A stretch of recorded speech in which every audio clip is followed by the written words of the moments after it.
Oh.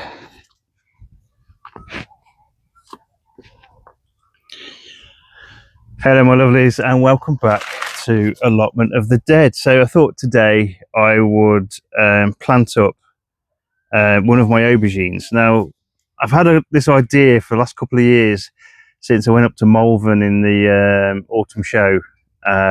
Definitely worth a go if you get a chance to go this year.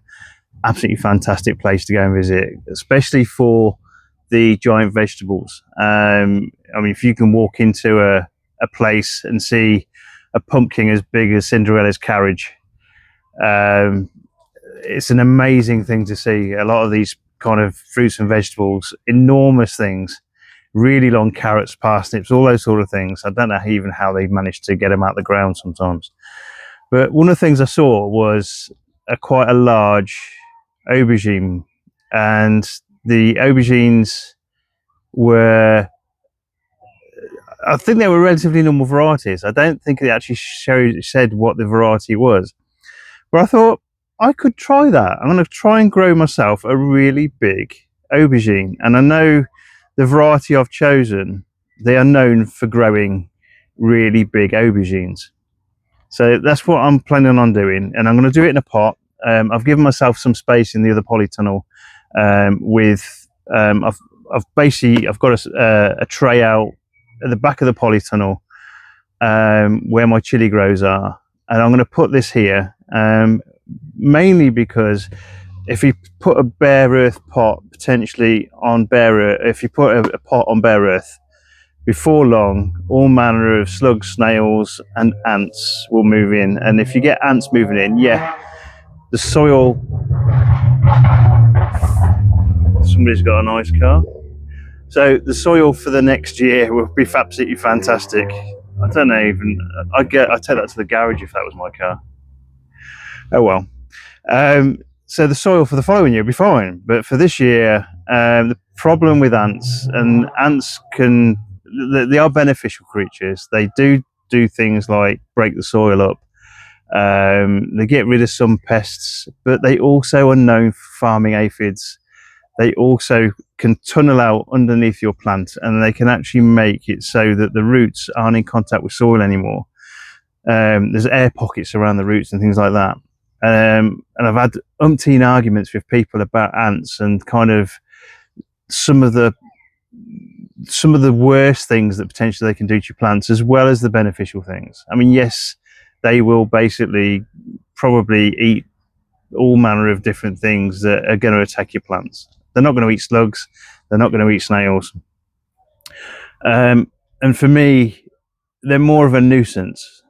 I mean, I'll leave them where I can, but the fact I've got a tray in that area means I'm probably going to have hopefully an extensive ant nest underneath that tray, but hopefully they shouldn't be on the actual pots themselves.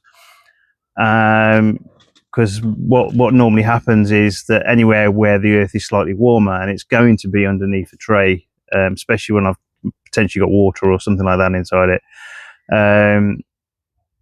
that warm earth will then attract those ants, and hopefully I can keep them all in one area. It makes them a little bit easier to organise and control.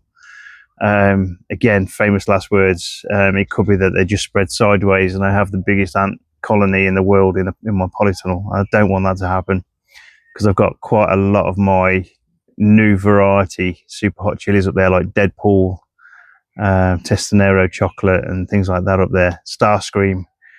Some crazy ones this year I've trying, but yeah, I want to try and conserve those particular plants away from the ants, and this is kind of the idea I've came up with.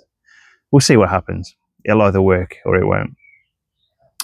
So what I'm planning on doing today is growing an enormous variety, or an enormous aubergine or eggplant, and this one is from a variety called Aswad. I'll put up a picture on the screen as potentially how big these get. Now, the original seeds for these were from Baker Creek Seeds in America, and I think they feature the picture on the front, I think, is either with a child with it kind of next to its head, where the aubergine is as big as the child's head, or it's either with a small dog next to it. That might be the Cambodian giant one. which I've also got this year, but we'll see how this one goes. So got myself a nice pot. I've got some Jack's Magic, and I've mixed in some bloodfish and bone and some bat guano in there, mainly because it will hopefully give it all the nutrients it needs to actually grow and give me some really nice large fruit. Now it's an actual quite a nice looking plant. So when I originally planted these, I didn't think they were going to do much, but I think they've really taken off since I brought them down to the plot here. They were really trying hard at home, so I potted them on into these smaller pots, but they are seemingly now doing okay. Right, hopefully we should have quite a few roots in here, so we'll see what happens. Right, let's tease it out. There we go, look at that. Absolutely gorgeous amount of roots there. And again, we'll just tease them out a little bit at the bottom here. Okay, I don't want to do too much. I don't want to damage the roots. And we'll put it in the center of the pot here, and then we'll backfill with some more of the compost.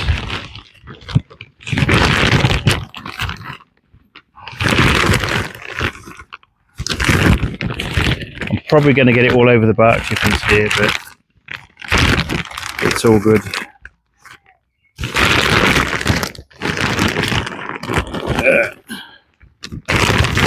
Okay, let's tip some out.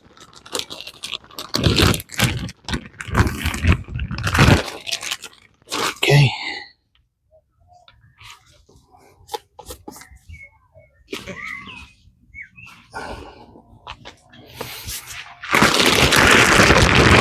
I can give it a little bit more. The thing about aubergines is they are a solanum species, same species as your tomatoes, as your potatoes, and your tomatillos.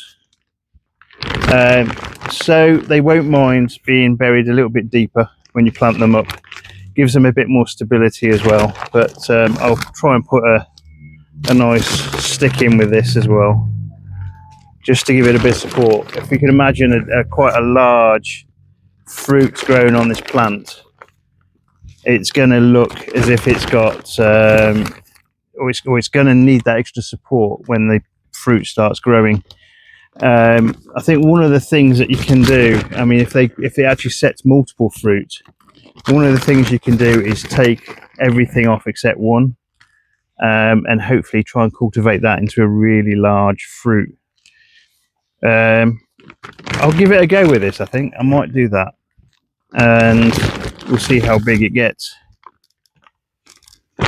Right, so that's the aubergine nicely planted up in the middle of the pot, nicely firmed in. Got lots of soil on the floor. Right, the other thing I'm going to do is stalk it. So this again will help to keep some of those nasty slugs and snails off, which for some reason aubergines do attract a few of those. It's not been too bad so far, touch wood. I've got slugs and snails on some of the datura and brugmansia plants, but for the most part the aubergines so far have been okay, fingers crossed. Right, so that's all nicely stalked. I'll put my little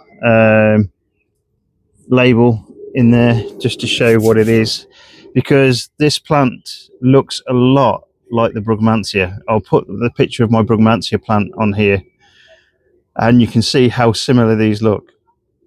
So this plant in itself probably won't do you any good if you eat it, but it's probably not going to poison you. Whereas my brugmansia and my datura will definitely cause you some harm.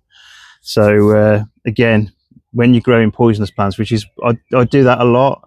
So when you're planting those sort of things, you do have to keep an eye on exactly what you're planting, where you're planting it, and make sure you know exactly what you've got.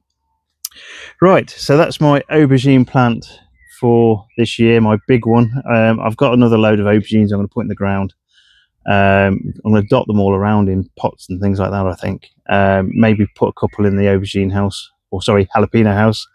And there might even be a space or two for a couple in here. So we'll have a look and we'll see what we can do this year. Should be good.